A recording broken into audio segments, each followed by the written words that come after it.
if you've had experiences of images that have affected you deeply, if you've had experiences of sensing with soul, then you'll recognize that using a term or describing it as a kind of alchemy is appropriate. There's a kind of transubstantiation of the sense of ourselves, of an other, others, other human beings, of the world, of nature, of bodies, of matter. All these aspects of our existence and all these realms of perception, if you like, are transubstantiated through the process, which of course is central to what alchemy, or one way we can see what alchemy is or was. And so when if we talk in those terms of the art of the alchemy of imaginal practice, etc., then we can perhaps look into analogies of the alchemical vessel, etc., and the different processes.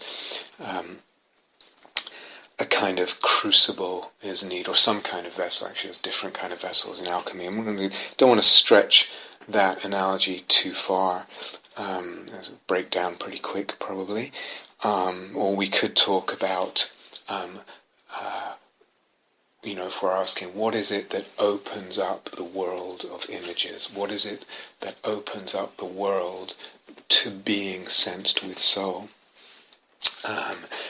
What kind of, if you like, to use another analogy of birth, what kind of womb, what's involved in the gestation of those kinds of perceptions, those kinds of images, what's involved in caring for the birth and then caring for the tending to the image or the sense or the perception or the soul-making transformation that comes. So we could use either of those metaphors, analogies, either the alchemy or the sort of birth from a womb. But again, I don't want to stretch them too far.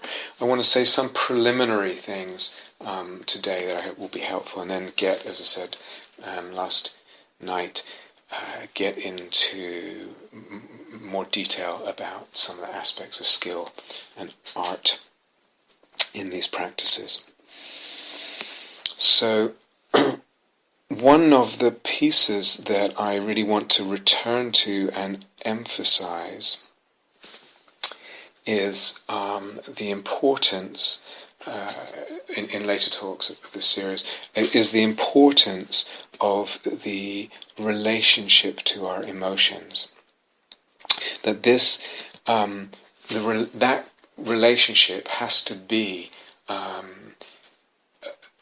within a certain range. If I dismiss my emotions, if I bypass them, if I deconstruct them, if I zap them with some emptiness way of looking, atomize them or whatever it is, spiritualize them away, etc., then the crucible cannot heat up enough to ferment and to catalyze the alchemical process. If, on the other hand, I'm just lost in an emotion without mindfulness, without any sense of a kind of skillful relationship to that emotion, then that also will not be helpful. The alchemical process, the gestation, won't be served, won't be permitted, or is very unlikely. So part of that emotional relation, I'm going to come back to this in detail, but it's a really important point. Part of that sort of range of helpful relationship to emotions that allows imaginal practice and sensing with soul, of course, has to do with sensing in the energy body, etc. We've talked about, and the energy body involves more than just emotions. But this is really important. I want to return to it. as I said in later talks, but just say a few things about that, and a few things about, what are the conditions that kind of support the birth of images, the reception of images. So, in relation to emotions, actually, someone a little while ago on retreat who'd done quite a lot of imaginal practice and really kind of in his element there, excuse me, asked me a question in an interview, and he asked, came in, and one of the things he asked was, or reported, it says, some images, recently come and seem to last just a few seconds, or a minute or two, and I can see that all the elements are there, all the nodes of the lattice are there, he said, and also they have a big effect, but then they're gone. Whereas it used to be, he reported, that images would stay and I would be with them for 1 or 2 hours or more, the same image. And he asked, is this just a natural change as imaginal practice develops? That images get shorter in duration. So I thought, that's interesting. I don't actually know, but I don't think it's necessarily just a natural change as imaginal practice develops. So what occurred to me was two factors that might be relevant there. It may be that when there is not a sustained emotional challenge in one's life, for example, I don't know, some kind of relationship crisis or even a marriage crisis, some long-term dukkha, a really challenging illness, or working on a project that's really stretching and challenging you in certain ways. I'm going to come back to this. This is a really important point. But it may be that when there is not a sustained emotional challenge in one's life, it may be that images don't actually need to last a long time. Let's put it that way. Put need in inverted commas. Images don't need to last a long time. The emotional energy that is present is part of what gives birth to and sustains an image for us in relationship to those images, out of those emotions and out of those emotions, if we relate to that emotion in the right way. We don't need to be with them a long time necessarily. The exception, so some images do last a long time, some less, but it might be that the ones that last longer are coming partly, or that duration is coming partly out of the emotional ferment that's there in something that's really challenging emotionally. An exception might be the kind of beautiful cosmopoesis, cosmopoeses that we experience when an imaginal sense spreads to the whole world, or the one whole environment. There's a sensing the soul of one's whole environment, not just of one object, intrapsychic or extrapsychic. Or it could be one object sensing with soul, extrapsychic object sensing with soul. But there, for instance, the garden becomes a deva realm, an angelic realm, or something like that, as many of you have experienced that kind of thing. And that can be sustained with a kind of emotional well-being, some kind of quasi-jhanic state or well-being, etc. And that is the emotion, so to speak, that's sustaining, that's part of sustaining, if we use that language, that perception.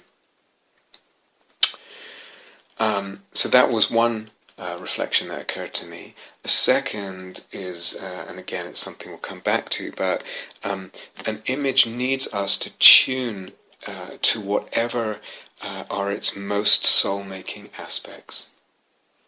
So sometimes again we get hung up on the visual and the clarity of the visual, or something, or we're demanding some visual clarity or something like that.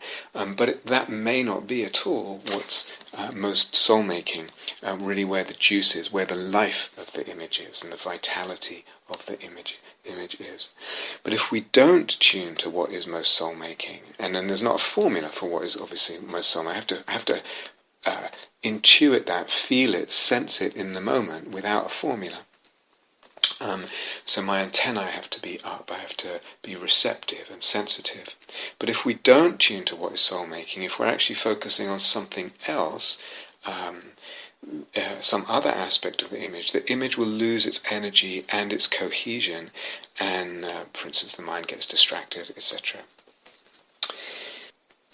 So emotions have a part, they're an integral part of imaginal practice and sensing the soul.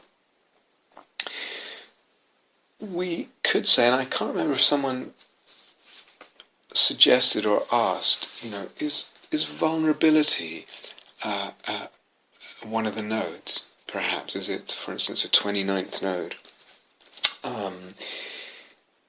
So that to me is a really interesting question. Of course, we could put it there, absolutely.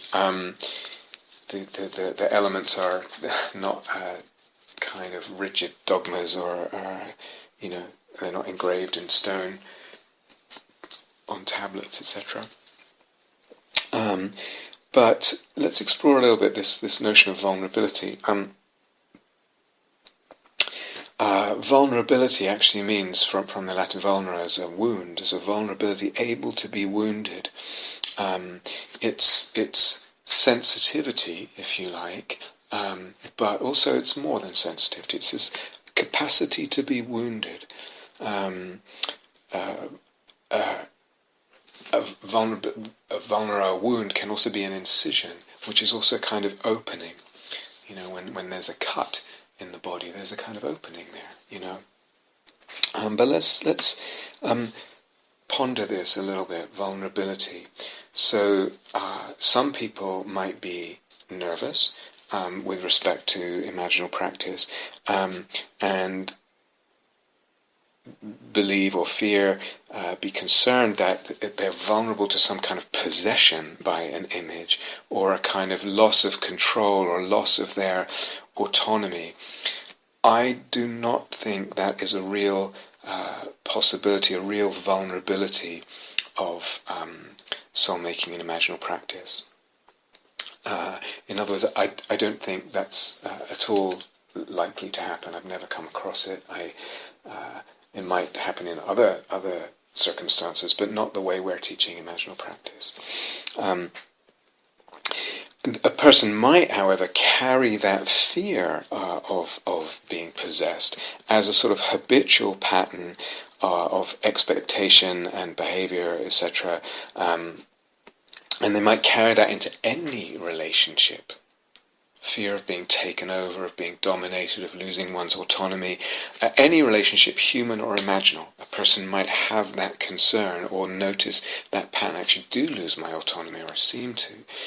And that fear, if it's there, will hinder the soul-making. It will actually block the soul-making dynamic, the eros, psyche, logos dynamic, from expanding and deepening, widening, getting richer, more complicated, etc. Or one might have, for example, a tendency to towards merging with another, or and in that way kind of not so much being possessed, but something like that, or withdrawing, the opposite, sometimes what psychologists call a schizoid tendency, to withdraw, to split, to kind of hide back in oneself, so to speak, or even behind oneself,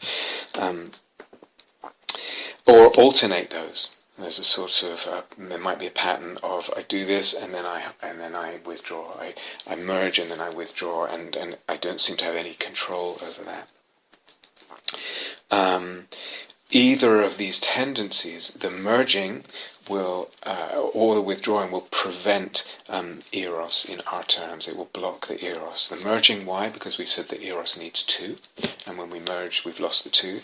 And the withdrawing loses the vitality of the connection, the libido, the juices cannot flow between self and a potential imaginal object or a beloved other or whatever it is. So a person might be carrying those patterns or those fears, and they will have an effect. But in itself, I don't think imaginal practice and sensing the soul has that kind of danger to it. If there are those fears, or that one recognizes, I do have these patterns in, as I said, in any relationship, not just in a relationship with an imaginal object, then that's where we can train a little bit in, that's why we've been doing those twoness exercises, or what we call sometimes the balance of attention, either way.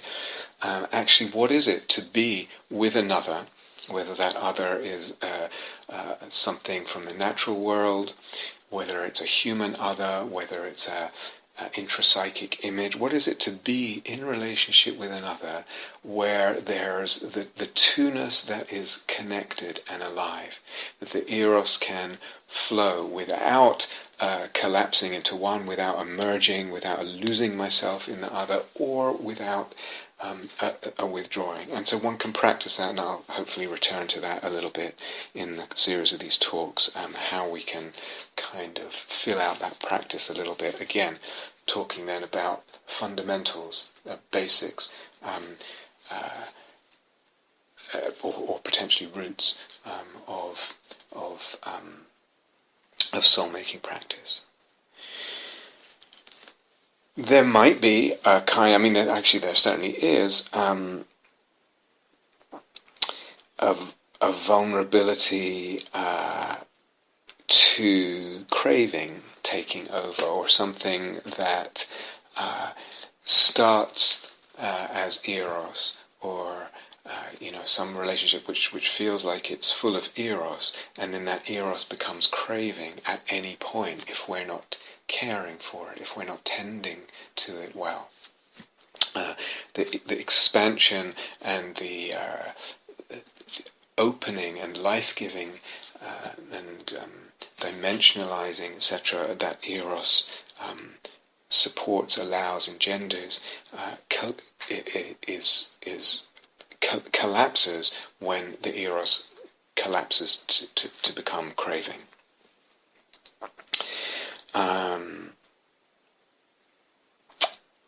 And that's a definite vulnerability, if you like. And of course, craving is dukkha, is painful. So there's a kind of vulnerability to the wound of the dukkha of craving at any point. The good news is that all this is quite labile and quite amenable to our input, our responses, our careful guiding, so that, sure, we might be working with another human being in a diet, we might be working with an imaginal object, we might be working with a human being who's not present for us but who has become imaginal, and there's a lot of eros, and then that becomes craving, but it's very possible to then reopen that craving so that it becomes eros. So yes, there's a vulnerability there, absolutely, but it's not anything that one cannot, as one develops the art of practice, one cannot learn how to kind of respond to skillfully and get back on track. I suppose there's a vulnerability too with sensing the soul, with working with images. There's a vulnerability, a kind of vulnerability to my duty to an image, to the sense of the duty that I might have to an image, or to a sense of things when they're sensed with soul.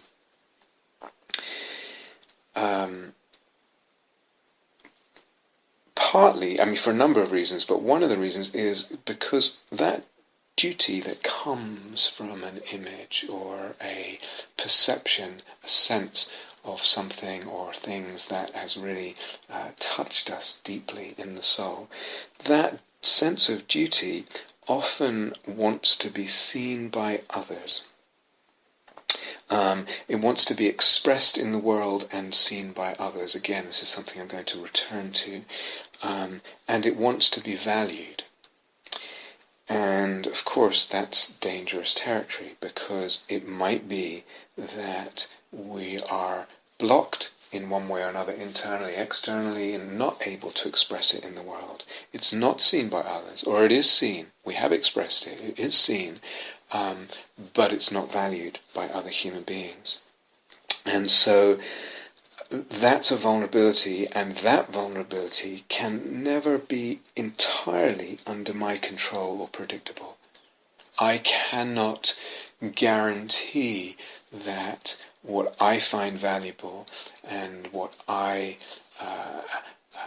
am loyal to, a loyal servant of, in terms of discharging my duty, so to speak, from the imaginal sense, I cannot guarantee that that will be received well, noticed, paid attention to, valued by others in the world.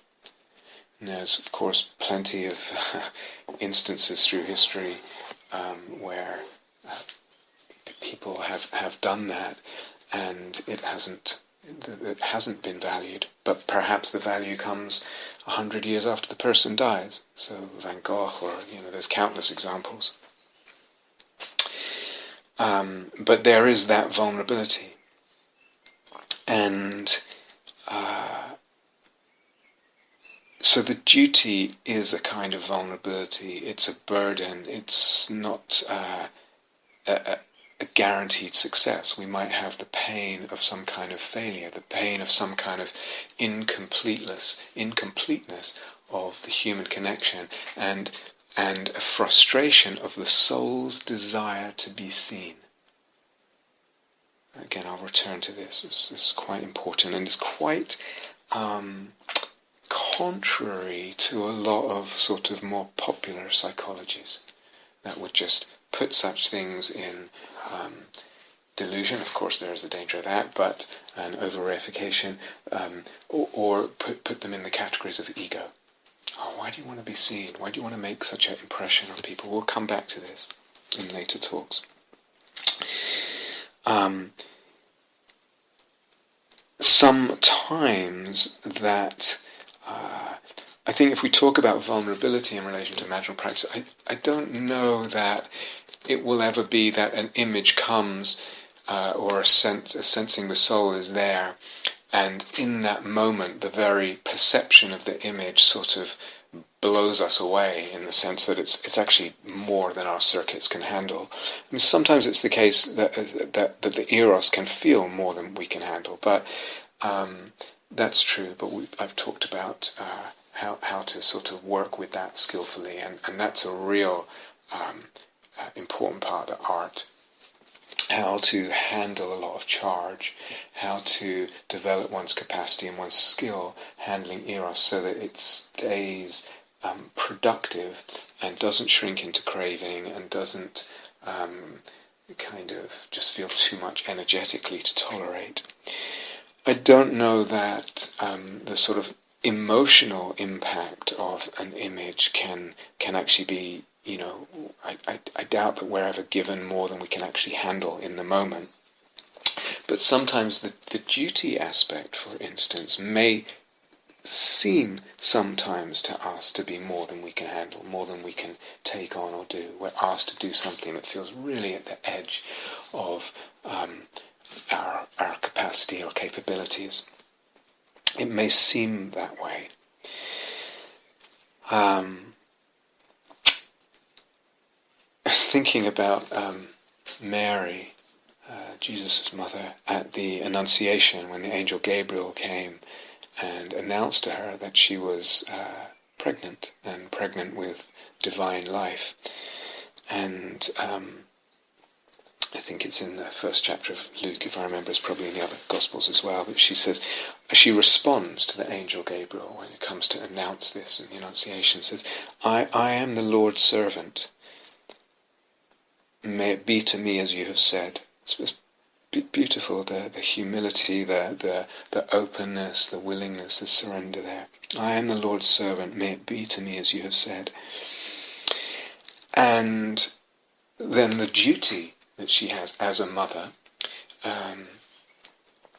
was not easy at all, was it? They had to, if you know the stories in the Gospel, they had to flee from where they were living and escape Herod's persecution of newborn infants and his murdering of newborn infants. Her son Jesus, as you may know, was, it's kind of read between the lines in the Gospel, and he was regarded as a bastard. Wasn't sure who his father was. Was Joseph actually his father? Don't think so. And of course, in that time, in that culture, that had a huge negative stigma to it. To be a bastard, not to have a father, not to know who one's father was.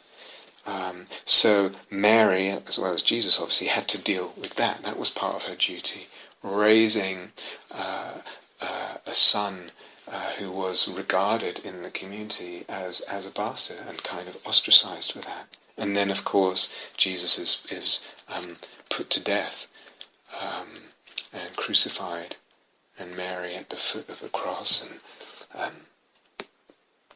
losing her son.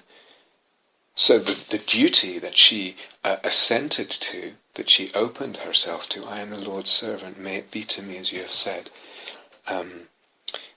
came at a cost. Really stretched her, we could say, I'm sure, in human terms, if we look at it that way. You can also turn this around, though, this question of vulnerability. In this story of the Annunciation from the Gospel, and with all these things in the Bible and all that, it's like, can we hear it with a kind of imaginal poetic sensibility and allow its dimensions to open up for us, instead of just regarding it as hearing it, reading it completely flatly, where of course it just sounds ridiculous to our modern sensibilities and assumptions, etc. What if we hear it imaginally? We bring our imaginal sensibility, our poetic sensibility, our religious sensibility, and all the openness of that means, and that means for the heart, for the soul, for the being, for the poetic sense, for the religious sense, for the soul sense. And all the hermeneutic, the interpretive infinite interpretive possibilities that such stories open up. And that they really are, again, because when we relate to them as images, they become unfathomable. They take on those nodes, they become unfathomable. And that means unfathomably deep, unfathomably always harbouring more possibilities for interpretation, for touching us, for angles of perspective on that story. But if we read it, listen that way, this beautiful passage from the Gospels, you can also say, actually, God is vulnerable here. It's not just Mary who's vulnerable. God is vulnerable here, because Mary may say, no, I don't want this child. I'm going to have an abortion. I don't like it, what will people think, etc. Perhaps that's why, from a certain angle, that's why her words in response to the angel Gabriel's Annunciation are recorded. It's not just her humility, but God's dependence on her assent and her attitude and her relationship and the beauty of that, and also the angels. So that God depends on human assent, human perception and human action. We've touched on that or mentioned that in a number of talks over recent years. There's a Zoharic teaching of how we create God, or how God needs us, or somehow that our perceptions, our intentions, our actions, our thoughts, our conceptions are part of allowing, supporting, and engendering a harmony in the Godhead. And even further, sometimes the Zohar says, is as if we create God through our attitudes, perceptions, conceptions, acts.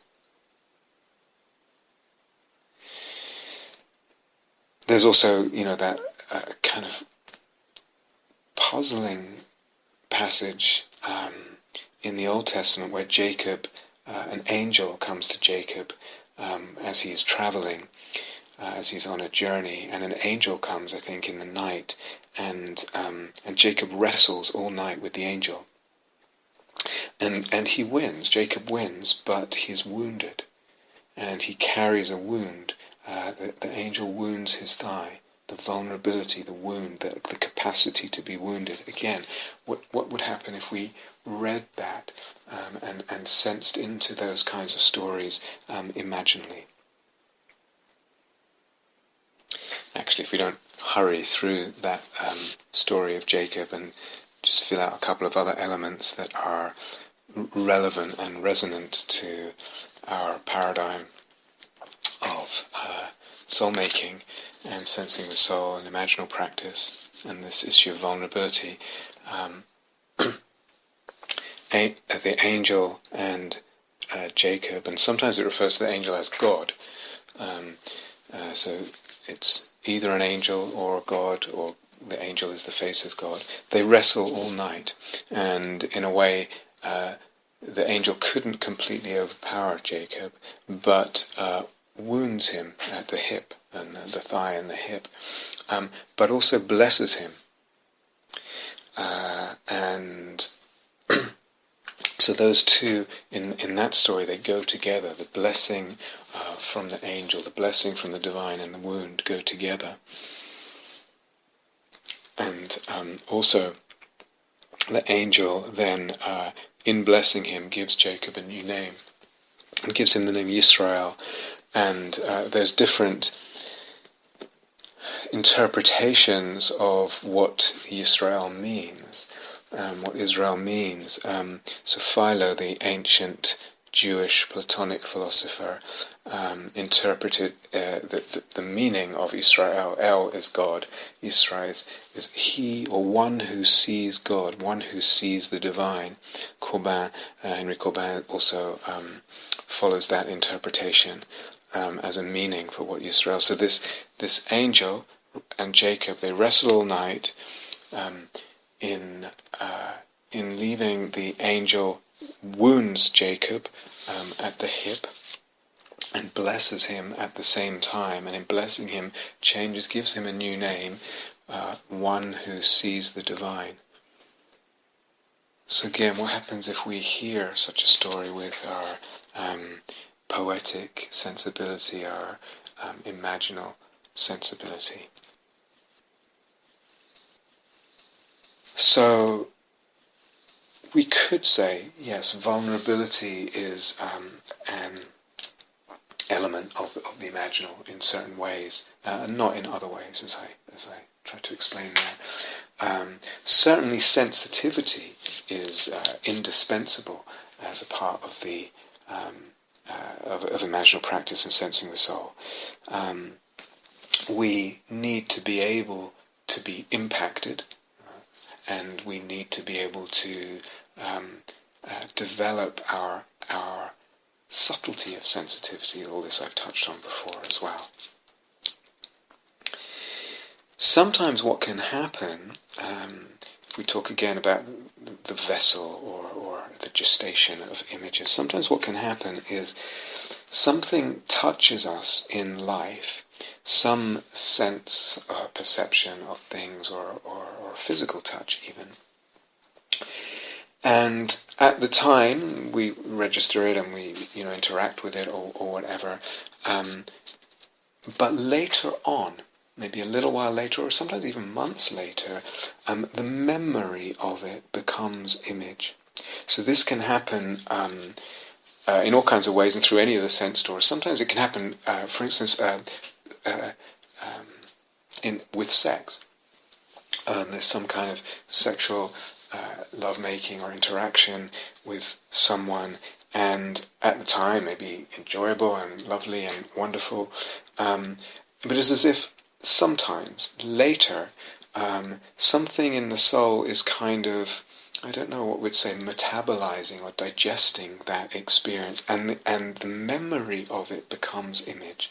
The memory of that touch, the memory of that kiss, the memory of that togetherness, whatever it is. There's no reason, of course, why whatever that was, if we're talking about sex right now, why it can't be sensed with soul right then in the moment, during that whatever it is, that touch or that event. But sometimes, there's other things going on in the heat or the complexity of the moment or the difficulty of the moment, or all kinds of things, other considerations, other factors prevent it in that moment from being sensed with soul. But later it can come back and be very, very beautiful, very fertile, very powerful image. Someone shared with me a very beautiful story that I asked her permission to share it, so I'll relate to you. It's not sexual, but it's this same, it's an illustration of this same principle of a memory becoming an image. So this person was, her father was, don't know exactly what happened to him, but he was in a coma in another kind of hospital in another country, and was in a coma for a long time, I think 2 months even, and or more. And she went there and got an apartment near the hospital, and every day she was basically living in the hospital, I think, and maybe sleeping in the apartment, or sometimes sleeping in the hospital, I can't remember. And eventually, after a few months, of course they didn't know what would happen, but eventually he came out of the coma, and she didn't know, and I didn't know either, that when you come out of a coma, it's a very gradual process. It's not just suddenly you wake up and everything's just how it was. It's a really slow process of regaining your faculties, etc. And they sort of, what's the word, they control that gradual sort of emergence with drugs and all kinds of possibilities and all kinds of other things. So he was coming out of the coma after a couple of months, very gradually, and he couldn't speak at first. He had a tube in his throat, and his arms were tied down in the bed. I don't know why that is. That's part of this sort of gradual, controlled emergence from the coma that they try and guide. And so one evening she was just washing up, getting ready to leave him for the night, for the evening, and with his arms tied down in the bed, he beckoned her over with a sort of minimal motion that his wrists were capable of. He sort of beckoned her over repeatedly, sort of making a gesture, come over. So she was about to go, but she went and put her head close to him to see what he wanted. And when she did that, he kissed her on the forehead. And that was it. She was recounting the whole trip to that city and that other country and the hospital, etc. It was very stressful, dealing with the hospital and dealing with the family and the apartment where she had to scramble to get a place. It wasn't had lots of problems, etc. So she was completely exhausted when she got back home. And the whole memory of the whole trip was just very difficult. It was just a whole difficult period that she got through.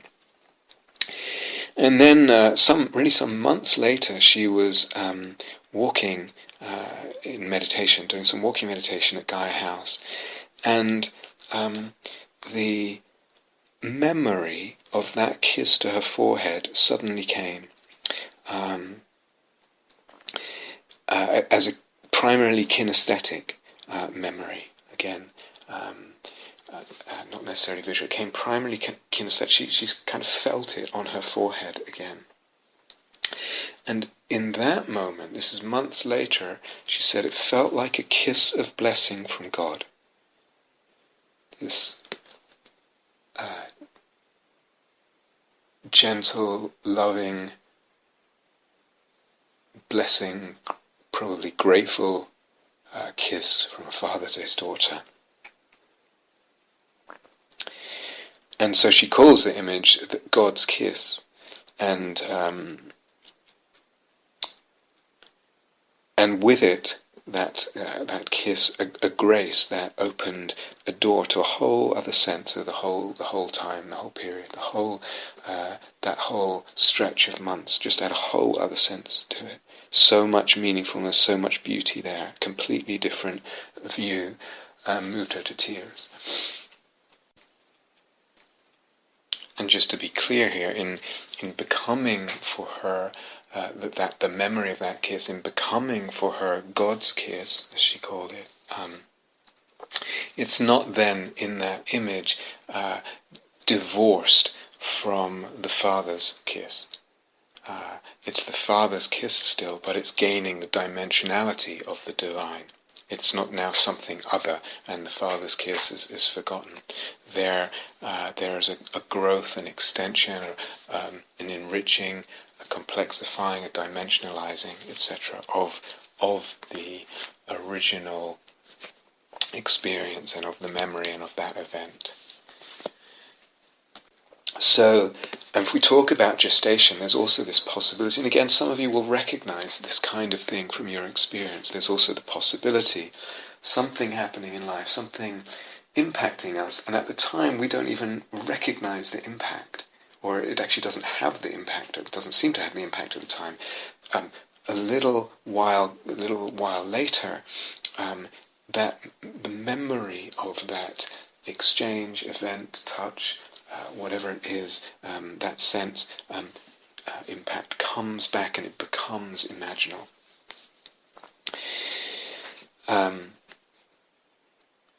And sometimes that can even be, images can come from life, like I've just described, also from art. And again, it might not be in the moment that something in a book or a movie feels like it's imaginal and impactful at that level.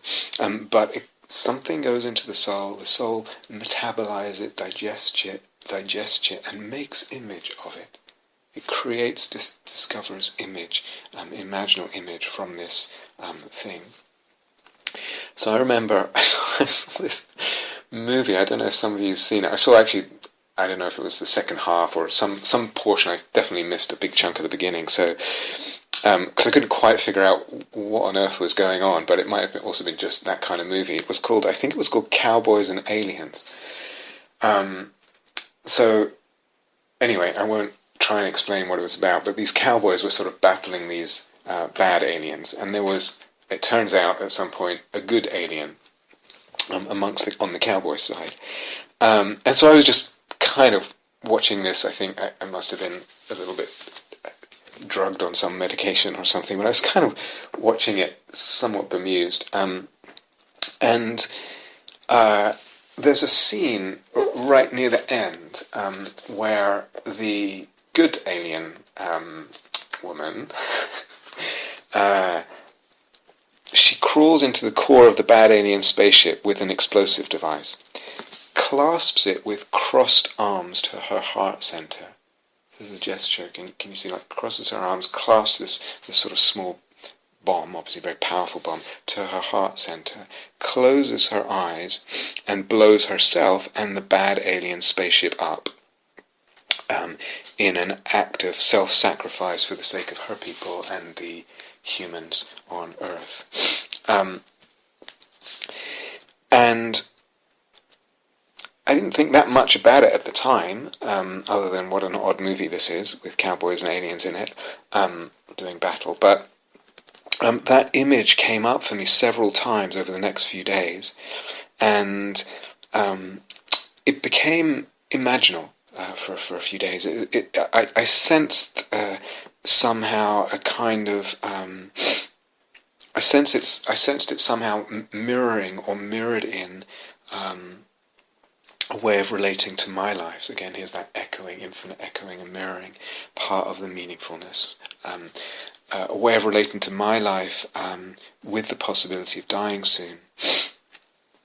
And this was actually some months before I found out about the metastatic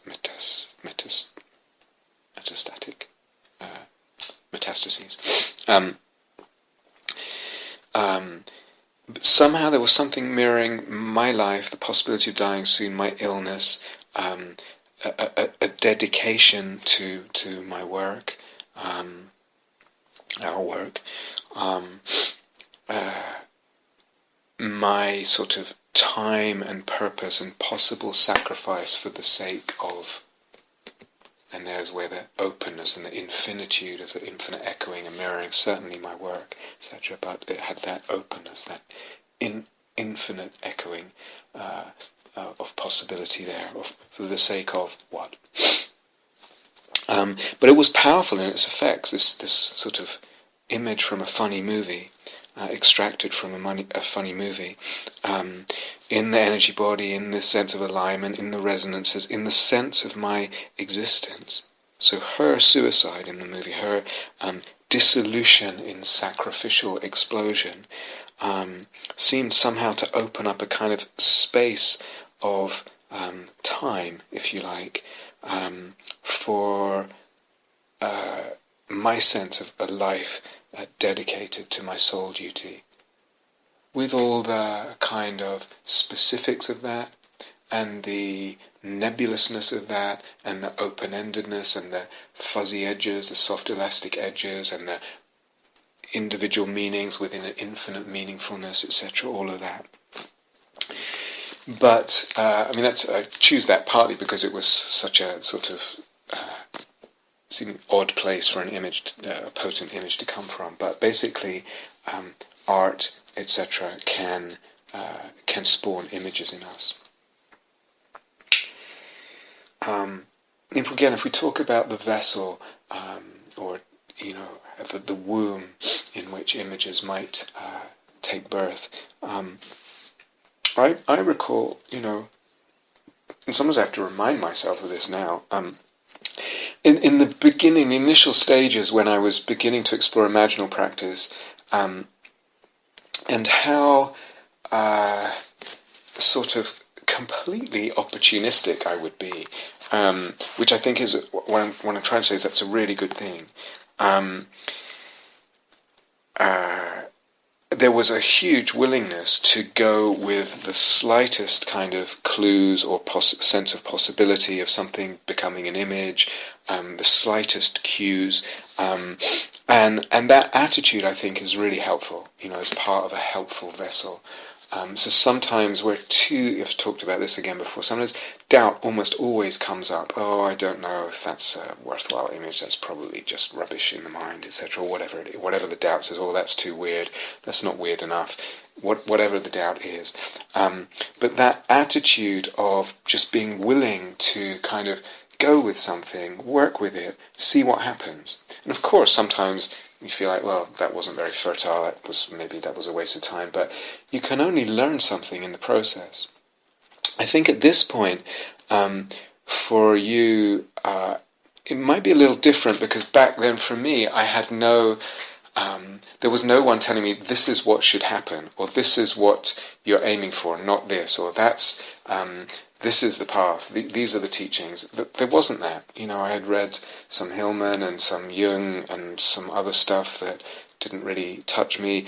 In a way, I was just exploring a whole territory of possibility and seeing if you like, what could be made of it, or what felt helpful in there, or what felt important, and what was helpful in ways of working, what was helpful in ways of conceiving. That's a little bit different from, I suppose, you maybe listening to Catherine and I and say it's like this, and an image is this and not that, and but still, what I want to emphasize right now is there's something about having a really just go for it sort of research attitude, if you like, and not prejudging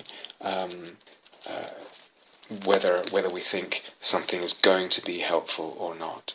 You'll learn a lot that way, and a lot that seems really unhelpful to start with actually can become potent image. That's why sometimes when I give the examples, I actually include those moments, and the mind was drifting, and then there was a daydream, and I thought, that's why I was ignoring it and kind of putting it to one side, and then I decided to turn towards it, and that very daydream that seemed unimportant became really fertile, etc.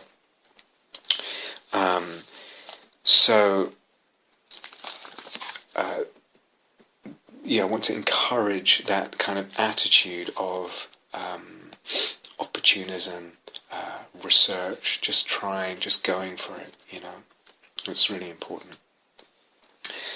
And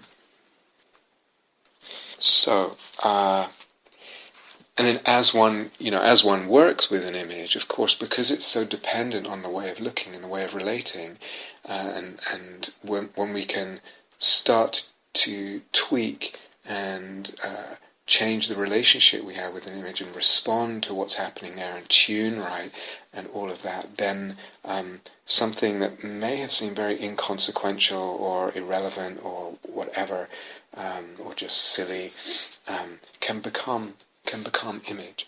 And related to this, again, and I've shared this before, it's like, I remember back in the initial stages when I was exploring this, the images were really quite different than they are now. And I look back and think, well, that really wasn't imaginal in the sense that we have, but it doesn't matter, it's part of kind of getting the feet wet, working out, getting practice, getting skill, getting facility, etc. And then you can steer that process, guided by, again, what feels soul-making, what feels beautiful, etc., as it goes, rather than being too kind of quick to judge, that's not right, that can't be, and then dismissing things, and nothing, it's hard for things to get going.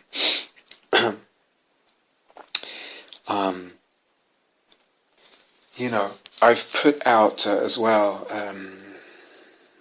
maybe in the past at the Imaginal talks, maybe in some other talks as well, I think there was a whole list of sort of possible kind of techniques, I don't know if to call them tricks, but let's call them techniques to sort of see if one can kickstart the imaginal process, or at least to receive some images and then they become imaginal. I'm not going to list them again, but sometimes just to say, and again, this might be something I've said before, but it's worth saying again, sometimes we put too much pressure on, the sort of demanding an image. No one's going to have images all the time, all day long, and anyway, it's really important, as we've stressed on retreat, to move between imaginal practice and other practices like just being with the emotions, or being with the energy body, or exploring that, or samadhi, or emptiness, etc. But sometimes we might be trying too hard to get or receive an image, and it may be that we need to actually be more sensitive or attentive to, kind of in an unpressured way, sensitive and attentive to the pain or lack or confusion we are feeling. Or, as I said, don't put too much pressure right now, just do some practice with the energy body, or with the emotions, as I said, or samadhi, or emptiness, or metta, or whatever it is. Sometimes, and again, partly why I include the fact of, in this image there was some daydreaming, or the mind kept drifting off, or whatever it was. It may be actually that we need to loosen the mind and let it drift a bit sometimes, and out of this somehow an image will constellate. But if we go back to what we were talking about in the definition of fantasy yesterday evening, sometimes we need to sort of stop putting the pressure on the meditation.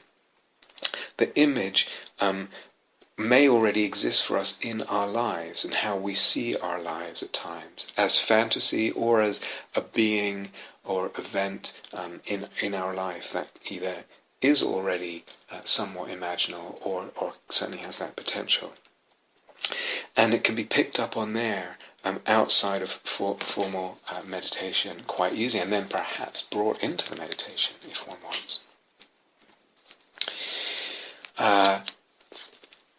It's interesting with some Dharma practices, and certainly with imaginal practices, if we think just a little bit about,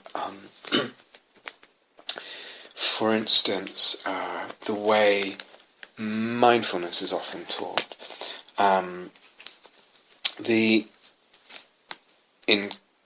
Just to make a distinction, a difference. With mindfulness practice, the instruction is repeated so often it becomes kind of implicit in the contemporary definition or understanding of mindfulness. It's a whole question whether that's actually what the Buddha meant by mindfulness or his intention. But the instruction is repeated so often that the instruction being, it doesn't matter what experience arises. Mindfulness is not about this or that experience, but it's a way of being with or a relationship to any experience. Right? So most of you will be familiar with that kind of way of understanding and way of practicing mindfulness. So it becomes possible to practice mindfulness every day, formally and informally in life, and sort of put the time into practice without any real possibility of failure, because it doesn't matter what experience arises. And if you forget to be mindful, you just remind yourself again. You get back in the saddle. With metta practice or breath concentration practices, to go to other more popular practices, this same idea is taught, that actually it doesn't matter what the experience is. But usually in those contexts of metta and breath practice, it takes a little longer for the student, the practitioner, to catch on that it doesn't actually matter. Usually it's, I'm not feeling any metta, or I was feeling it, now it's really dry, or the breath, but I'm not having any great experiences. And again, usually it's taught, or we do teach, that in a way it doesn't matter when we're talking about working with the, using the breath as an anchor, or doing metta practice. But once it does sort of, once that penny drops, for the practitioner, that maybe it doesn't matter, then similarly to mindfulness practice, the student can put the time in and just return over and over, return to the phrases, just keep going, just come back to the breath. It doesn't matter. And not concern themselves with the need for any particular experience to arise, with doing it wrong, with the whole notions of failing or succeeding at practice. So all that's actually really good and really helpful as a teaching, as an emphasis, especially for our modern culture of individualism, where there's also the concomitant, pandemic of self-criticism and inner critic and all that. So it's good, it's skillful teaching, it's really important. It also, though, has its potential pitfalls. Sloppiness and, yes, kind of even incorrectness or unhelpful practice can become a kind of unquestioned and unquestionable norm. So the conscience is kind of soothed by a kind of blind faith. I'm just doing this over and over. But it may not be that way of practicing or the way of regarding practicing is actually the most helpful. And so sometimes what happens in some for some people practicing, or in some I don't know, sanghas or whatever, is that practice and the path can become kind of devoid of any sense of progress or goal. And in a way then, there's a kind of merciful release in that, because one does away with any of the pressure or the danger of feeling like a failure or all that. But it can also, in that way, that it might mean that it delivers, only a kind of pitiful fraction of what practice otherwise might. So again, just talking about different practices and the kind of attitudes to getting certain kinds of experience. If we think about emptiness practices, for instance, I would teach them, they actually are supposed to yield certain openings or experiences or shifts of perception. But there's also a way that it can be regarded as simply engaging repeatedly this or that way of looking as a practice. And eventually subsuming everything else into that way of looking, just as mindfulness as a way of looking or stance can subsume any experience, even after the fact. So, for example, like I said, now I notice I've been lost. Okay, that noticing I've been lost is a moment of mindfulness. So it's okay, it's good. So you're probably very familiar with hearing that kind of teaching. But if we also translate that to, let's say, anicca practice or anatta practice, again, as I would conceive it, where one's deliberately seeing things as anicca, as impermanent, or anatta, as not me, not mine, not self. And let's say the mind wanders as one's trying to do that practice, then one can decide to see or regard the mind wandering, the wandering of the mind, is impermanent, or the staying focused is impermanent. So everything can get subsumed in those practices, anicca, anatta, and again it helps just loosen and soften the sort of brittleness and danger that can come with a sort of over emphasis on, am I succeeding, am I failing, am I getting the experience I'm supposed to get, Even when the mind wanders, it's like, it's just anicca. The focus of the mind is anicca. The stability of the mind is impermanent. Or that drifting of the mind is not self. It's just the mind doing its thing. It's what minds do, and then later they do something different. What about, though, if we ask the same question regarding imaginal practice or soul-making practice? So this is a little more complex, because an image is a certain experience, or an imaginal image is a certain experience. A sensing the soul is a certain realm of experience. That's not, if you like, run-of-the-mill ordinary experience. So what can we say about this? One thing is, remember, as I stressed yesterday, that there's always the possibility of practicing what we might call foundations or fundamentals or whatever, the energy body awareness, the samadhi, the emotional awareness and skill, practices like anatta, the twoness and the balance of attention. All these are part of soul-making practice. So again, it's not probably wise or even possible to sort of do imaginal practice all the time, but one regards you have a much broader palette of practices to dip in and out of. So when an image is not arising or seems difficult to sustain or whatever it is, one can always just move into these other practices, and we're still taking care of the foundations and the roots of imaginal practice. And as we said, you can always revisit a previous image or a prescribed image or a kind of conventional image, etc. Or one can entertain a deliberate idea. So remember, I'll come back to this both tonight and in future talks. One can entertain a certain idea, and that idea because conception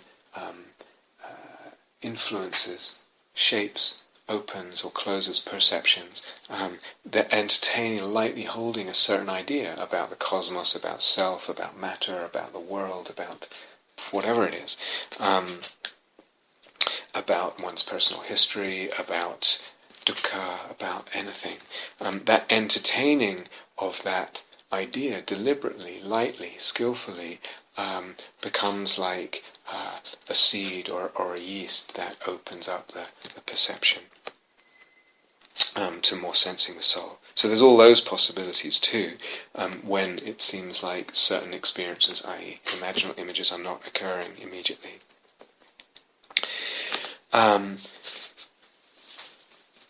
Sometimes,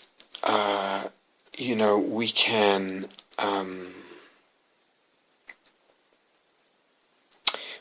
maybe an image isn't arising, seems a bit barren or stuff, but we can try to adopt, just gently, skillfully, kind of try to adopt a stance of humility and openness of the energy body, openness of the heart, of the being, of the soul, in relation to one's life. That might be in relation to the whole narrative of one's life, the span of one's life, in relation to a dukkha, even a trivial dukkha, or relatively trivial dukkha. Just kind of, is it possible to sort of find my way into some kind of stance of humility and openness with regard to all of that, and perhaps in relationship to some maybe probably vague sense of divinity, that is not formed as an image.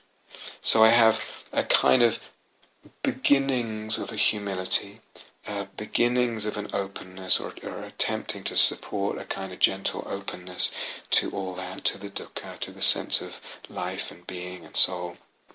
And I have some vague sense of divinity. It's not an image. But all that is going to be it's soul-making practice, because we're dealing with the elements there that are roots, fundamentals, aspects of images. Even if an image doesn't arise from that, it's a beautiful space to be in. It's a beautiful posture, poise of the soul to be in and to practice. And it's possible that it will be very fertile. That out of that humility and openness in relation to a dukkha, and in relation to some vague sense of non-imaged divinity, that, for instance, the self, or one's life, and one's narrative becomes image out of that soil, that fertile soil, the material in the alchemical vessel, out of the womb that's being created there. Whereas, as I said before, imaginal practice is partly art and partly grace. In other words, there is an art to it. That's why we talk about all these elements. That's why I'm partly giving all these talks and saying, you can do this, or you can do that, or just emphasize this more, or draw that out, or pay attention to this, or whatever it is. There's a lot of art, a lot of sophisticated and subtle art that we can develop, so that we are tending to the conditions that support the possibility of images arising and touching us and moving us and becoming soul-making.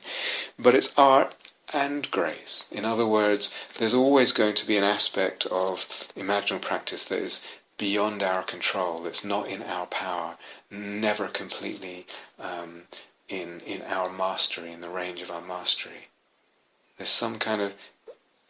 We are given images. We don't even know how could I... Sometimes images arise. Again, if you've been practicing soul-making Dharma for a while, you'll recognize sometimes you have an experience, or you're with someone who's reporting an experience, and how could, given everything that was going on, this particular dukkha and that particular history and that particular view and this difficulty and whatever it was, and then some image arises that one never could have predicted, and yet it somehow carries with it the soul's intelligence of somehow perfectly addressing and perfectly opening up in the most beautiful ways, in the most particular ways, the most particularly attuned ways, everything that was involved in the kind of constellation of difficulty or situation or perception just beforehand. It's a gift from the depths of soul. It's a grace. We couldn't have conjured that, have figured it out. Oh yes, I think I should imagine this. So partly art, and partly grace. And that's really good to remember, I think, with imaginal practice. So yes, we are kind of interested, obviously, in certain kinds of experiences, sensing the soul and imaginal experiences, but I'm really talking about attitude as part of the vessel, the attitude as part of a healthy, nourishing, rich womb.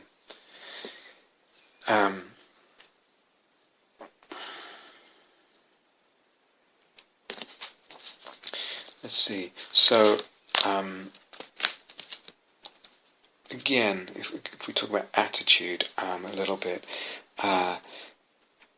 sometimes, as I've sort of mentioned, or quite a bit yesterday, and just briefly tonight, sometimes it's good not to put too much pressure on the visual sense.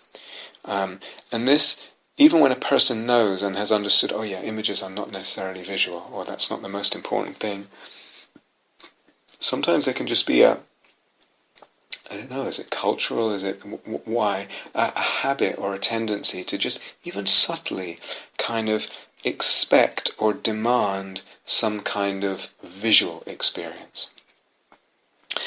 So just in the last week or so, I've found a helpful phrase for myself: let the body lead. Let the body lead. Which of course means the energy body and the whole awareness and sensitivity to the whole energy body. And it's as if, again, that has a kind of intelligence. Well, that becomes a factor, and it's one of the elements, of course, but as an element it ignites, and it is part of the alchemy. It's part of what allows the alchemical process. But as if then something comes through the body, or the body senses. And the body kind of leads the way to an imaginal sense, which may then involve something visual or may not. But instead of kind of almost unaware or unconsciously kind of putting just a little bit too much pressure on wanting something visual, some visual experience or transformation of a scene or something like that, letting the body lead. Taking the pressure off any visual expectation or demand of visuals, and noticing the heart and the emotions. Sometimes it's about relaxing with that and finding or tuning a certain poise. So a lot of imaginal practice and sensing the soul is really about a poise. So finding, just being responsive and tuning, finding the right poise of being, poise of attention, poise of heart, poise of intention, attitude. All that is part of the poise that will vary from time to time about what poise is it that allows image to come forth, if it's as I say, part of what's the grace of the gods at that point. So a little while ago, really not too long ago, it was a spring evening, beautiful light through the sort of young green leaves and sort of translucence of those the foliage in the trees to that light. And again, I sort of let the body lead. I think again I was in a car, and kind of relaxing the body and being aware of the whole energy body, and then noticing what came first to the awareness was the sense of being loved. So it wasn't something visual that came first. There was the the poise was played with a little bit in a kind of relaxation, take the pressure off the visual, be with the whole body, let the body lead, and notice. And I noticed there was a sense of, I'm loved. So it wasn't visual. That's what came first. And again, that's a node, isn't it? It's one of the nodes, loving and being loved. So it was part of one of the nodes that came first, not any kind of image, not any kind of sensing of soul, in the more obvious sense that we might, a more common sense. And being with that very, very lovely feeling, subtle feeling, but lovely feeling of being loved. And I wasn't quite sure who's loving me here. And then slowly, gradually, it happened over a minute or two, I think, all the trees, there was a sense, and again, it's quite vague, and I'm pointing out the vagueness so that you will recognize sometimes you have a powerful imaginal sense, and there are aspects of it that are vague, and it does not matter. So either the trees were angels, or they were somehow, the trees were associated with angels. Angels I could not see, again, not visual. I sort of heard them. That's the closest I could come to it. And these angels that were either were the trees or were associated with the trees, resonant with the trees somehow, they were loving me. And that was the image sense, the imaginal sense. That was the sensing the soul. But it was probably allowed by taking the pressure off. It's really subtle and unconscious demand for a visual transformation, a visual experience. Again, by the way, this points to when we talk about an imaginal image or a sensing the soul, we're talking about a confluence of elements: energy, body, poise, attitude, love, being loved, etc.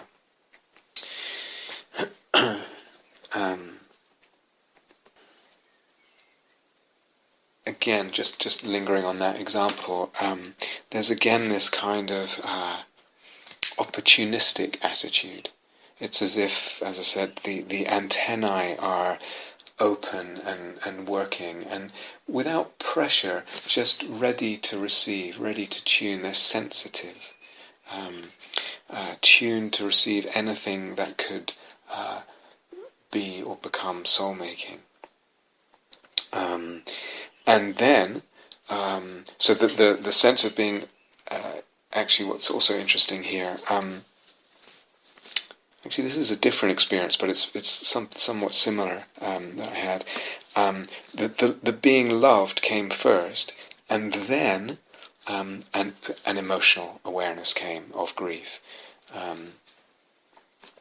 And so what does this imply? It implies that, again, in this confluence of elements that we call an image, or an imaginal image, or an imaginal constellation, in the confluence of elements there's not always a linear or predictable progression of the ignition of the elements of that imaginal constellation or of the lattice.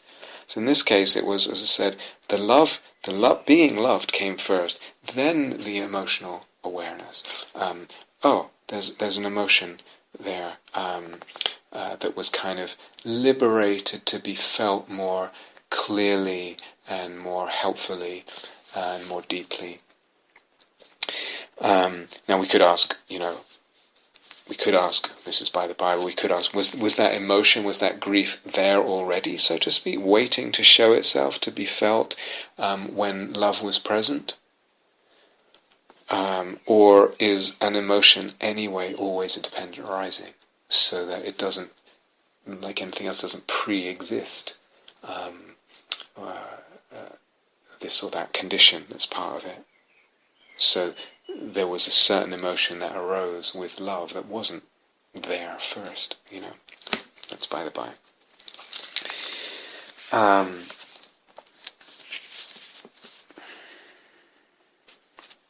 So again, talking about what can help us to receive, to open to images, for them to be born, transubstantiation to happen in the alchemical vessel. Sometimes, we might be feeling quite flat in the sense our perception is quite one-dimensional. Just might feel unresourced or unanchored, overwhelmed, etc. And taking that into the meditation, including that into the meditation. And I've talked about this, I think, in the dukkha and soul-making talks. There might be a way of gently regarding one's life and oneself from the perspective of beyond death, so to speak, sub specie aeternatis, from the perspective, from the view of eternity. As if you see your whole life, your whole narrative, however long that is, however long is given you on this earth, in this form, in this manifestation, you see the whole thing as if from beyond time, like a tableau, a snapshot.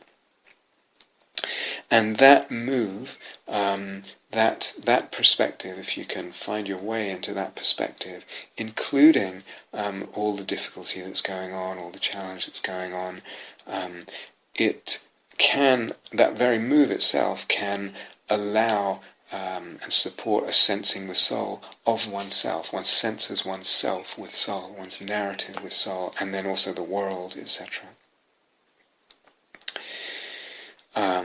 And it may not be that an intrapsychic image arises from that. It may just be that's the imaginal sense of myself, of my life, of my journey between birth and death, of this whole movement, of the narrative with all the difficulties and the challenges and the duties and the beauties there.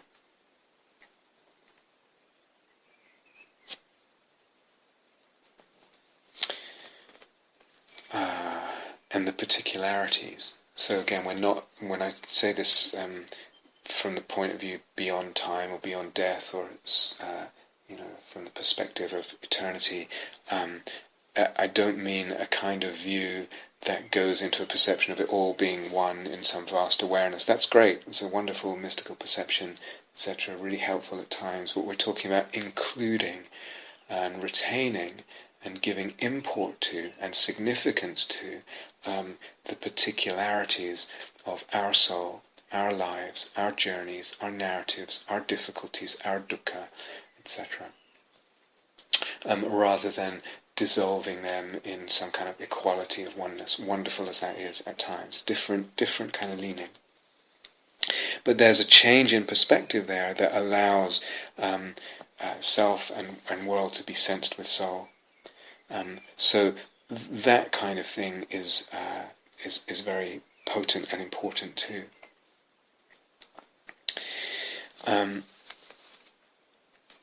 Another example, Catherine and I were talking a little while ago, and she was sharing something, which I won't explain her angle of it. But one of the pieces of which she shared was something about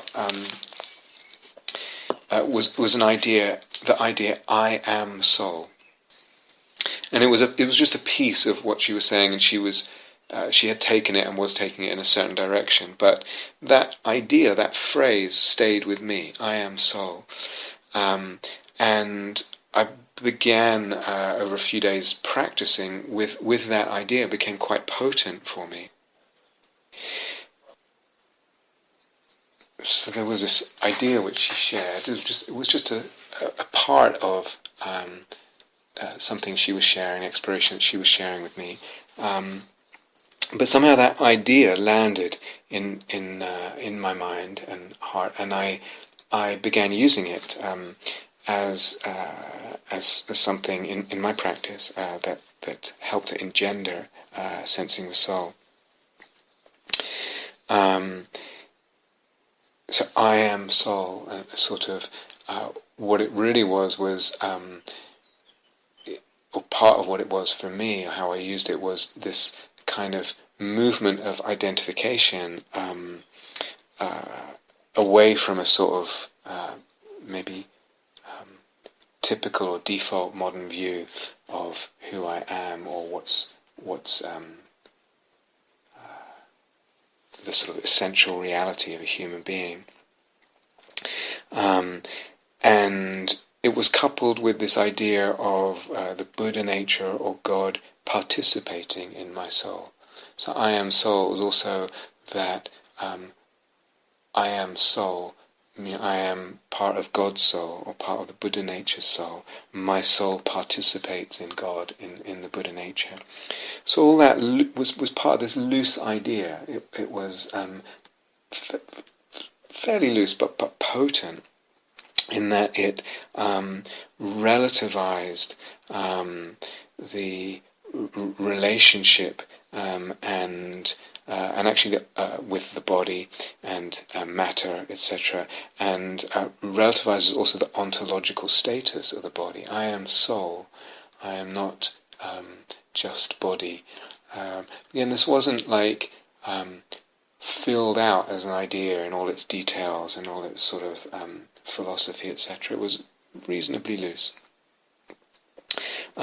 But with that relativization of the ontological state of the body, it's a bit like seeing the emptiness of something, of the body and matter. And so perception, there was a degree of less fabrication, just some, and it kind of loosened and liquefied the perception of self, body, world, matter, etc. We talked about this, the importance of liquefying and loosening through slightly less fabrication. With that, there was the element of the fullness of intention, the intention for the fullness of soul-making. So not just I intend to, or I hope that I survive physically somehow miraculously, I hope that this body survives this illness, some miracle happens with matter. Sure, I can hope that may be part of an intention, even in prayer, even in imaginal practice, but the fullness of intention goes beyond that, and includes as more paramount this wanting to serve soul. So with those elements there, the loosening, the liquefying, and the sense of participation, the fullness of intention, then the world around me, my body, my illness, my life, myself, matter, etc., the interaction of body and soul, all of that was open to sensing the soul. Very, very beautiful and fertile sort of opening that happened.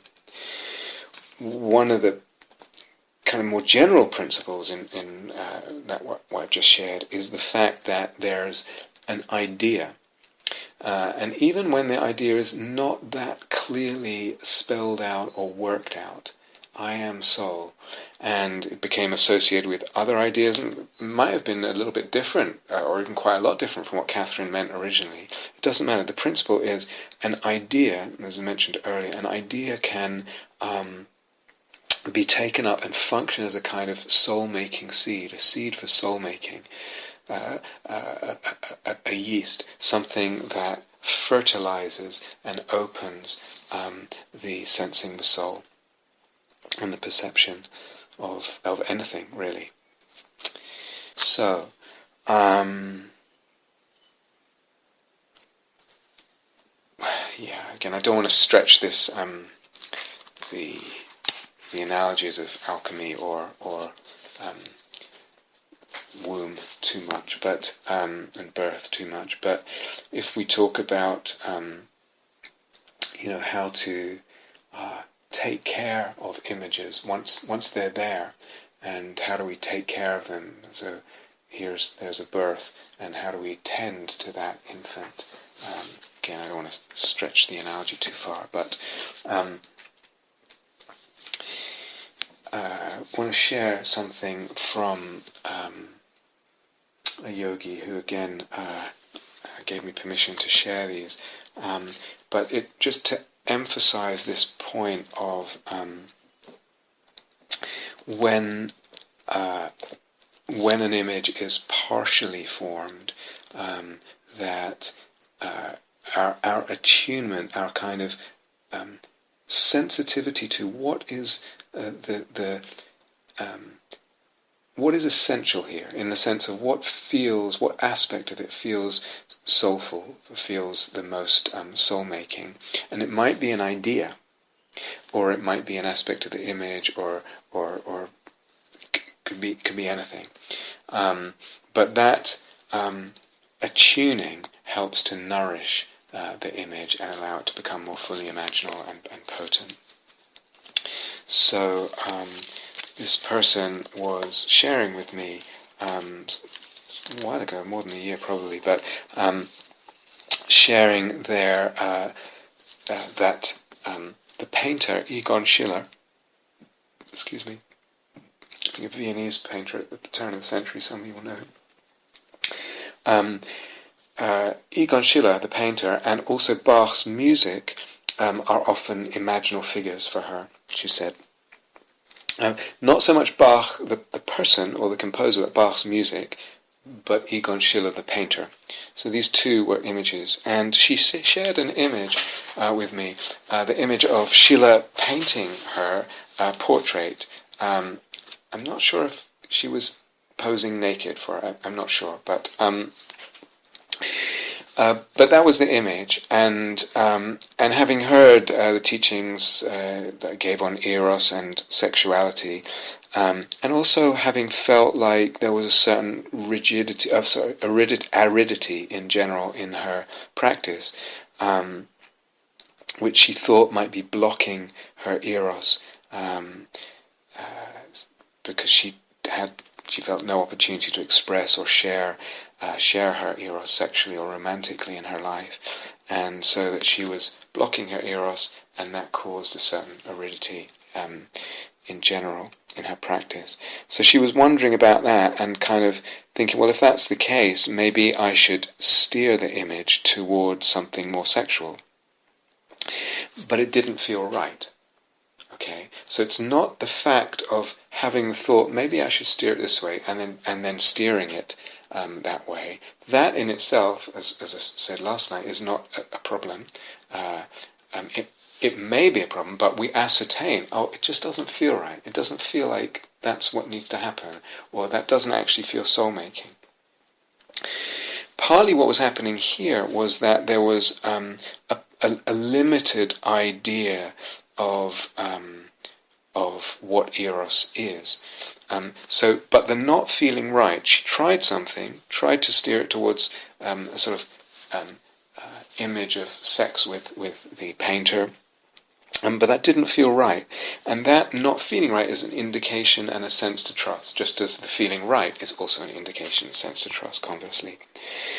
But again, going back to the point about eros, as stressed, it's worth stressing again, eros in our language is not necessarily sexual. Okay, so there can be eros that has no sexual element in it at all, and sex can certainly be without eros in our sense. But anyway, eros is not necessarily sexual. So perhaps she also had a kind of limited idea of eros, and also of what needed to happen in her life, etc. So I kind of was responding to this and suggested that there was eros in the being painted. The painters had eros for her body and for art and for the making of art. And she could perhaps get a sense or an experience of that kind of subtle, or if you like more subtle, at least non-obviously sexual eros through his being in the image. In other words, tuning into, here's the image of him painting me, what's his experience of eros? And not confining it or expecting it to be sexual. It might be other than sexual. Said for art, for body, for beauty, for whatever. And in his being and in the whole scene, there might be eros also in the sense of being painted, of being looked at like that, of the body being an object of the regard, of the reverential artistic regard of an object for the perception of beauty, etc. And maybe that, again, who knows what would happen. I didn't hear back from her after this, after that interview, but it might be that then Eros comes in her life for her own body in different ways, all kinds of possibilities from that seed. But again, it's this necessity to tune into, actually, in this case, where is the Eros? Because with the Eros will be the soul-making sense, right? They go together, of course. So where is the soul-making? Where is the soulfulness? What's the aspect or strand of this complex image? Already I've got someone painting me. It's already complex as an image. It has all kinds of things in it. What of that? Where do I kind of hone in on what's soulful and soul-making? And this is a way we care for an image, we nourish it, we allow it to grow. Same person shared another image, which was for her, which was actually a passage or a scene from Bach's St. Matthew's Passion. Some of you may know, it's a great piece of music. And the centurion at Christ's crucifixion, centurion sort of guarding or watching Christ's crucifixion, in Bach's piece, says or sings twice, "Truly thou art the Son of God, truly thou art the Son of God." And she said, reporting this, that passage moves me to tears every time. All of it, the music of it, the theatre of it. Even though, she said, I'm not, and I never have been, a Christian. It just, something in there moves me. It was, again, it's inexplicable. The soul is touched inexplicably there. And again, my question was about Eros. So again, there is Eros there. It's in the centurion for Christ. He, in looking that way, he didn't expect to have that experience. Truly thou art the Son of God. His feelings and gaze towards Jesus are more than just metta. Yes? And certainly more than some kind of coldly logical conclusion about Jesus's ontological nature. Oh, you are divine. There's in carried by the music in those words, "Truly thou art the Son of God," there is more than metta and more than a sort of deduction of some kind of fact, existential fact. Unlikely in her image that the centurion is got some kind of sexual attraction to Jesus. I mean, there's no reason why that might not be part of it, but it didn't sound like that's what was going on. But this gaze and this relationship in that moment of the centurion, in his feelings, there was Eros there. They're erotic in our sense, in touch with, attracted to, drawn to, sensing the beauty and mystery and dimensionality and divinity of Jesus. Yeah, and so I'm looking for the Eros, and the Eros goes with the soul-making. So tuning into that in the image, relaxing the usual preconceptions. In this case about Eros, and tuning into, there's the Eros. How does that feel? What kind of quality does that have? Can I let my soul resonate with that? In this case, the centurion's imagined experience, or our imagination of the centurion's experience, our sense of that, our receptivity to that experience. That's where the soulfulness and the soul-making is.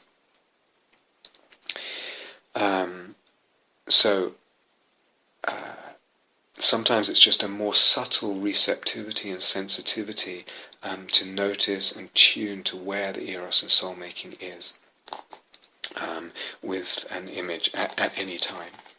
Yeah, so that's very much part of what allows an image to have its vitality and allows us to nourish it, to feed it. And again, if we talk about tending images, again, some of you may have noticed this, but sometimes images happen in sort of in a series. You get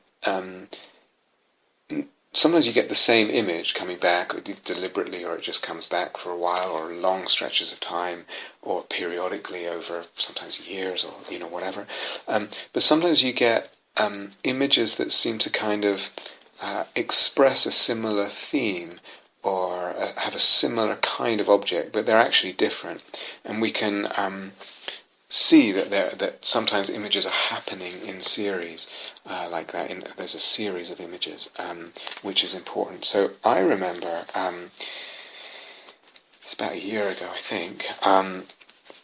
I had an image of a dervish, the Sufi dancers, beautiful dancers, mystical dancers, out of divine love. And it's actually not so important what the image was. What is important is that, again, it wasn't very visually clear. It didn't even have, this particular image didn't even have, at the moment of arising and working with it in meditation, didn't even have a very strong impact. And I think the mind was actually drifting quite a bit. It was at a time when I was struggling with certain medication and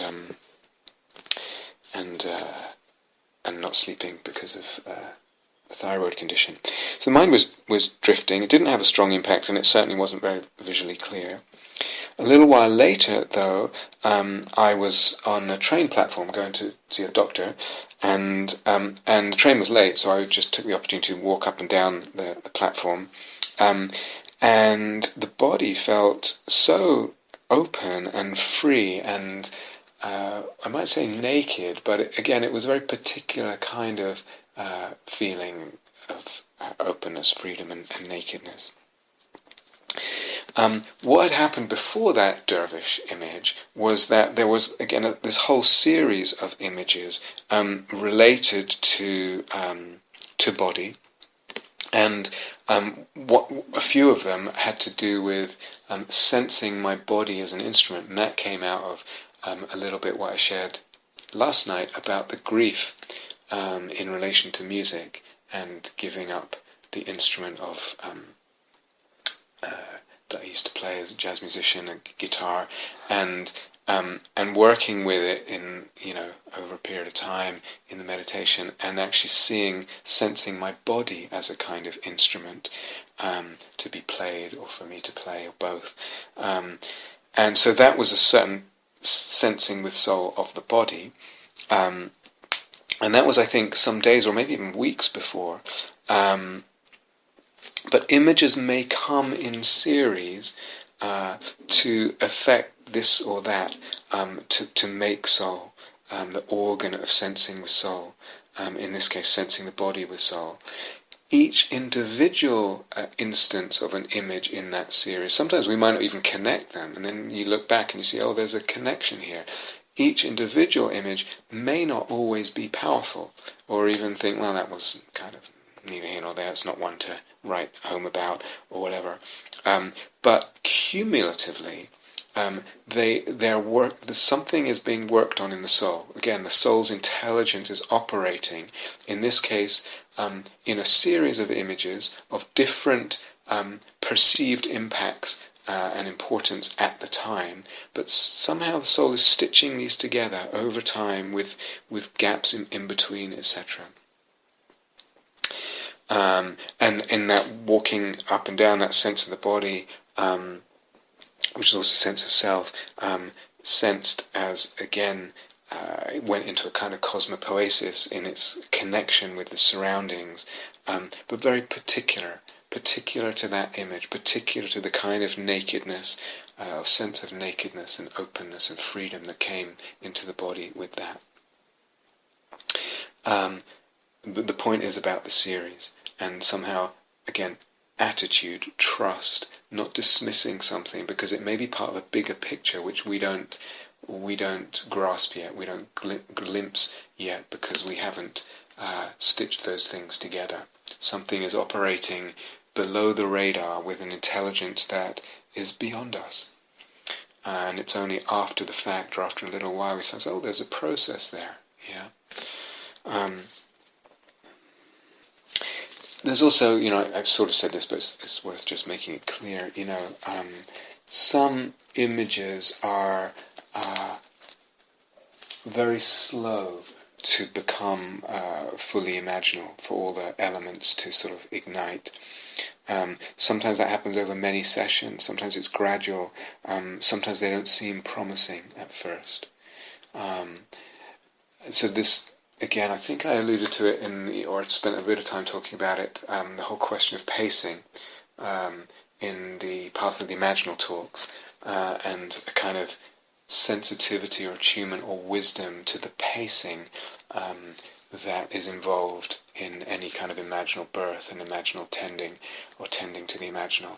I don't really need to stay with this for longer, or move on to another image, or whatever it is, or let something develop, even if it seems not so promising. So this is all part of, again, whether we call it part of the womb, or part of the tending, or part of the birthing, and the analogy breaks down, it doesn't matter, but I want you to understand the point there really about attitude to practice, and what actually can support more helpfully the opening up the world of images and sensing the soul. Sometimes a person, following this theme a little longer, sometimes a person has an image and wants to write a poem about the image, or so this is something for you to find out and do your own research, etc. I have periods in my life where I write a lot of poetry, and it's something very important to me. But I don't actually, for myself, I don't tend to write poems about images that come in imaginal practice. It feels like that does something. It takes away, for me, some of the potency and the possibility of that image. So again, I don't want to set down rules, etc., but it's something to be careful about and to investigate. Whether you want to, or if someone wants to paint an image, or whatever, or sculpt it. Now, Jung, I think, insisted that when patients could, that they painted or sculpted or rendered materially manifest some image that came to them, or a dream or something. I'm a little more cautious, and I think, again, here's one instance where perhaps our practice forges a different path, goes in a different direction. If I write a poem or paint an image or whatever it is, if I do that, or if I do it too soon, maybe that's the operative, the important word. And if I do it too soon, it may detract, as I said, from the potential development to the fullness of the image and the fully imaginal, and detract from our relationship with it. It may. I'm not saying it will, but it may. It's something to look out for, and actually find out, does it or does it not? Of course, if I'm experimenting with that, if I'm doing some research, I have to experiment with a number of images where I do that, and a number of images where I don't do that, and begin to see what happens. Or if I decide to paint or write it, when and how, and what needs to be involved in that process in order not to lose the soul-making potential of the image. So there might be an artistic potential, and that's great, but that may or may not overlap with the soul-making image. It may be a different thing. Because for me, I think as a poet or an artist, one has other concerns. Concerns with form, with rhythm, with balance, with sound, with all that, or I think one should have as an artist or a poet. You're not just describing something. There's actually a whole other aspects of the artistic work and product that need really a lot of careful attention and tuning to, and those are not per se imaginal. Now, it might be that the engagement with an art becomes imaginal. The self, art itself, or the self as artist in that process, that becomes imaginal. That's a slightly different thing, or actually a different thing than the image being imaginal. You understand? So you'll have to see with this, but for me, they're divergent directions. They're not the same. I have a soul-making relationship certainly with writing poetry and music and writing even Dharma stuff or whatever it is I'm writing. But that's different than the content, the image or whatever, being soul-making for us and having its full sort of possibility to work in the soul and to become fully soul-making, and the soul-making dynamic in relation to that image to really kick off. Soul-making dynamic might kick off in relation to art in general, or being, or writing in general, or being an artist, etc. But that's different than with that thing, that image.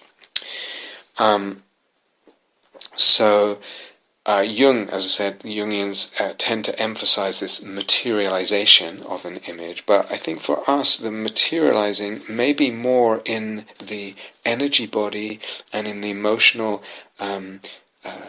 emotionally sensitive relationship, and in the refractions into duty and infinite mirroring. All these are a kind of materializing. You understand? It's materializing in the body, it's materializing in the emotions, it's doing its work there, it's transforming things, it's shaping things, and also, as I said, in the refractions into duty and the infinite echoing mirroring in our life. That all that takes great sensitivity and attentiveness, and if my sensitivity and attentiveness are taken up with artistic intentions, as I said before, about form or colour or shading or balance or rhythm or whatever it is, that's a slightly, at least slightly different intention than soul making. You understand? In relation to that image. Similarly, about expressing an image, or manifesting an image, or expressing it in movement and dance. But again, I don't want to sort of set some kind of law. It's really to explore, but explore. If you're going to explore it carefully. Explore it with an open mind and be thorough in the research. So you don't need to throw everything out. You might decide you can have both. Okay, you can have your artistic process, you can have your dance practice, you can have your writing poems or whatever, or it might be a matter of timing or whatever. But I'm cautious here certainly about laying down any laws. It's for you to find out, but if you're going to find out, research with integrity and with discernment and with precision and care and open-mindedness. Some people, we did, in relation to movement at least, maybe not dance, but we had those sessions on, I think it was the Foundations retreat and maybe some other retreats, I don't know if they were recorded on the other retreats, where we explored movement, either in relation to another person or on one's own in a group or whatever, and its relationship with soul making and with image in different ways. We explored a little bit of that, so I think there's huge potential there, really, really exciting possibilities, but it may be that it diverts or hinders, limits the soul-making potential of any particular image. It may be. Several people have already said to me that dance and movement stimulate images for them, and in fact that dance and movement are the most powerful and fertile grounds for the generation of images. So that may be, and there may be individual differences here. For other people, it just renders the imaginal kind of impossible. So there's all kinds of possibilities here, just from differences in personal kind of propensity, but also in what can be trained to be possible. But the question I would have is, are all the subtleties of imaginal practice available and accessible while moving or while dancing. Now, they might be, or they might possibly be if one practices with it and trains with it, or it might be just that by virtue of moving and dancing, actually, we're kind of limiting just how delicate and sensitive we can be at that time in relationship to an image, and therefore how fertile, how deep, how rich, how potent the soul-making can be in relation to that image. But as I said, to be explored, experimented with, researched, for myself, for others, for all of us, if we're interested in that, which I certainly am. So I want to be careful, in teaching this, that the whole logos doesn't kind of just reflect my tendencies or my kind of capacities at the expense of different capacities that someone else might have. But I hope that all makes sense. So we have been talking about, what is it to take care of the ground of images and the ground of soul? What is it to have a good working alchemical vessel? What is it to take care of the gestation, the birth, and the aftercare, if you like, of the birth, and to have a good womb, and to have the possibility of the birthing of images and the tending to what is born there. Some of you, he's not that well known actually, but there was a great pagan philosopher and Neoplatonist called Iamblichus, Iamblichus, and lived many centuries ago. And he talked about, in relation to pagan rituals and the relationship with the gods, etc. And talked about that he used a certain word, a Greek word, epiteideiotis. I don't know if I'm saying it right. Epiteideiotis. The word doesn't matter in Greek, but what he really meant was the kind of fitness or aptitude to receive a form, to receive, let's say, an image for our purposes. In other words, the care of the vessel, the care for the womb and the birth, etc. This epiteideiotis is this fitness or aptitude. It came to be used by Neoplatonists to explain why there were different kind of experiences in a ritual, for example, different mystical experiences. And an image which parallels some of the Buddha's image, just as dry wood provides the capacity, the fitness or aptitude, the epiteideiotis, for fire to be to manifest, to be actual. So similarly, the purity of a soul provides the capacity for a God to become manifest. This is actually from a book by can't remember his first name, but the second name's Shaw. I think it's Geoffrey Shaw, called Theurgy and the Soul. I think that's a lot about Iamblichus's teachings. So Plotinus as well, the founder of Neoplatonism, also accounted for different experiences of souls in the presence of the holy ideas, as to being due to the differences in the fitness of the recipient, the quality of the vessel at that time. So we don't have to make like this person or that person is always more fit, or that's who they are. It's at the time the vessel is like this, at another time the vessel is like that. Yeah.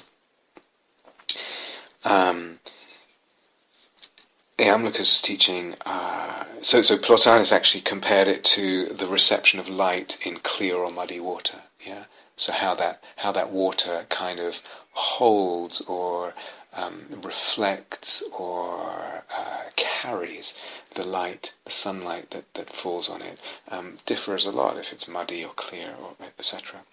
For Iamblichus, it's interesting. His teaching is very much it's quite. He puts it in the passive, like it's the gods doing things. So when we talk about the element of autonomy, that the image has autonomy, meaning personhood and intelligence and will. So Iamblichus very much emphasizes that as opposed to as being more important than we can do this, or it's in our control what happens, what experiences happen, or what mystical openings happen, etc. So he talks very much in the passive and the fitness, the epitidiotis, the aptitude of a passive element to receive the influence of an active one, in this case a god. What else to say about this? So purifications, so it's partly to do with purity for him. This word, which is a loaded word, I know, but I'm going to try and give it a certain slant.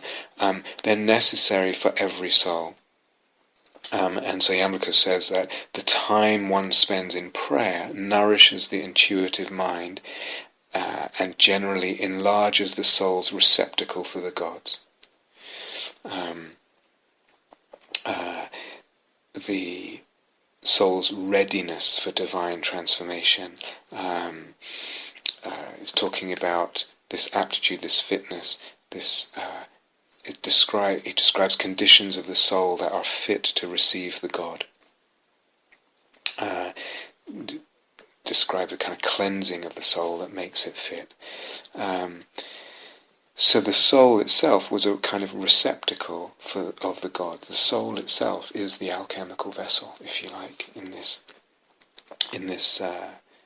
Well, we make too much of a stretch of an analogy there. In our paradigm, in our language, then if you like, all the elements of the imaginal, all those 28 nodes, and maybe more, as we talked about, maybe vulnerability is one, certainly humility, certainly the imaginal middle way, the theatre-like quality, the neither real nor not real, certainly the openness to duty, certainly reverence and love, fullness of intention, all of these we could say are part of the epitidiotis, the caring for the epitidiotis, the aptitude, the fitness to receive image and to receive divine image. They're part of the purity. You can hear the humility, the reverence, the willingness, the openness to duty, the love, the fullness of intention. These all have to do with purity of soul at that time. And they allow the image to become fully imaginal and the sense of divinity and all the rest of it. And also, as we said before, the relationship with emotions. This is all part of the fitness of the vehicle, the aptitude, the let's say the caring for the vessel at the time. Yes?